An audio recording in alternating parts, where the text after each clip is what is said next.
La tête, pour les balinais, est l'endroit où réside l'esprit, la signification de force négative. Donc mesdames, par preuve de respect, faites attention. Alors il y a beaucoup d'endroits sacrés à Bali, mais on ne le sait pas forcément. Alors sachez qu'à Bali, ils ne rigolent pas du tout sur le sujet, à savoir que la peine de mort est toujours active.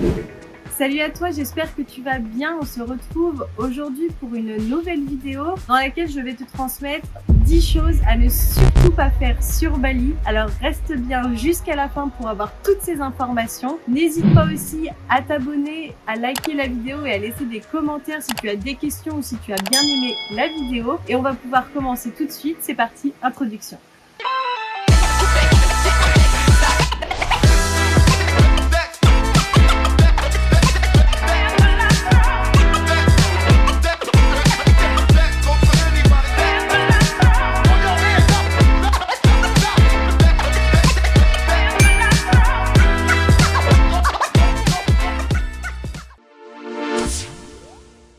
C'est parti, premier point. Alors il est très important de toujours prendre et de donner quelque chose avec la main droite. Pour nous c'est rien de très grave, mais en fait en Indonésie c'est une base de l'éthique. Ils apprennent ça depuis qu'ils sont tout petits, à prendre et à donner de la main droite. Ça leur permet de se montrer entre eux la politesse.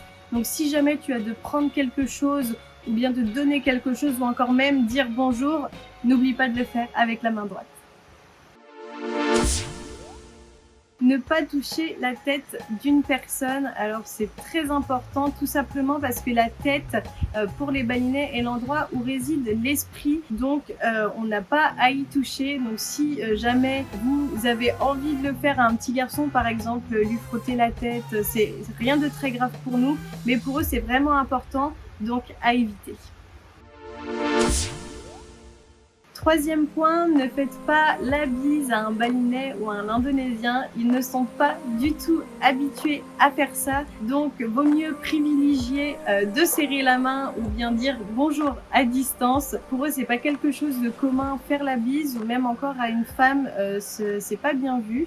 Donc voilà, privilégiez la poignée de main ou bien le bonjour à distance. Quatrième point, prendre un peu ses distances avec les chiens. Alors il y a beaucoup d'animaux abandonnés à Bali, surtout les chiens. Vous verrez, on en trouve partout dans les rues. Faites attention à vous, de ne pas vous faire mordre tout simplement. Si vous êtes à côté d'eux, marchez tranquillement, ne vous mettez pas à courir, ils pourraient se mettre à vous courir après. Voilà, juste faire attention à ça. Ils sont pas tous méchants bien sûr, mais il y en a toujours qui peuvent être un petit peu agressifs, donc attention à vous de ne pas vous faire mordre.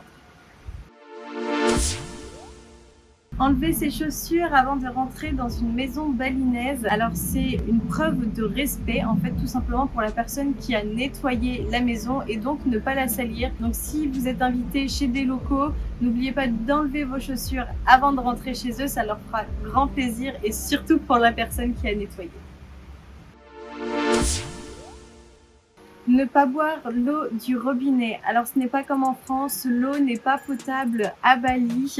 Donc il est préférable d'aller en supermarché pour pouvoir acheter les bouteilles d'eau ainsi que les bidons pour éviter les problèmes de ventre. Si jamais vous voulez tenter de boire l'eau du robinet, je vous interdis pas, mais attention aux problèmes de ventre juste après.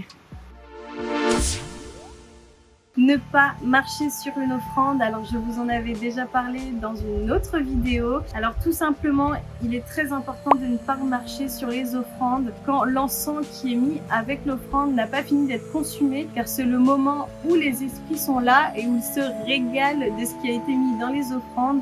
Donc faites bien attention où vous mettez vos pieds. Ne pas rentrer dans un temple pendant les périodes de menstruation. Alors vous pourrez voir beaucoup de panneaux à l'entrée des temples qui sont explicatifs, mais je veux vous l'expliquer brièvement. En fait, dans la religion balinaise, les menstruations sont la signification de force négative. Donc voilà, il est très important de ne pas rentrer dans un temple pendant les périodes de menstruation. Donc mesdames, par preuve de respect, faites attention et ne rentrez pas dans un temple pendant ces périodes-là. Ne pas uriner n'importe où. Alors il y a beaucoup d'endroits sacrés à Bali, mais on ne le sait pas forcément. Ça peut être une rizière ou même un petit coin de forêt. On ne le sait pas forcément. Donc si vous avez vraiment envie d'aller aux toilettes, en ville vous pourrez toujours trouver des toilettes un petit peu partout. Si jamais vous êtes un peu éloigné de la ville, vous pouvez toujours essayer de demander aux locaux si vous pouvez utiliser leurs toilettes. Je pense qu'ils ne vous diront pas non, ils le feront avec grand plaisir. Et dans le pire des cas, si vous vous retrouvez au milieu de la jungle, vous êtes en randonnée, vous avez rien autour de vous, vous pouvez toujours donc aller faire vos besoins dans la forêt. Mais pour les balinais, il est mieux de demander pardon à l'esprit avant d'aller faire pipi. Donc voilà, petite information à prendre en compte.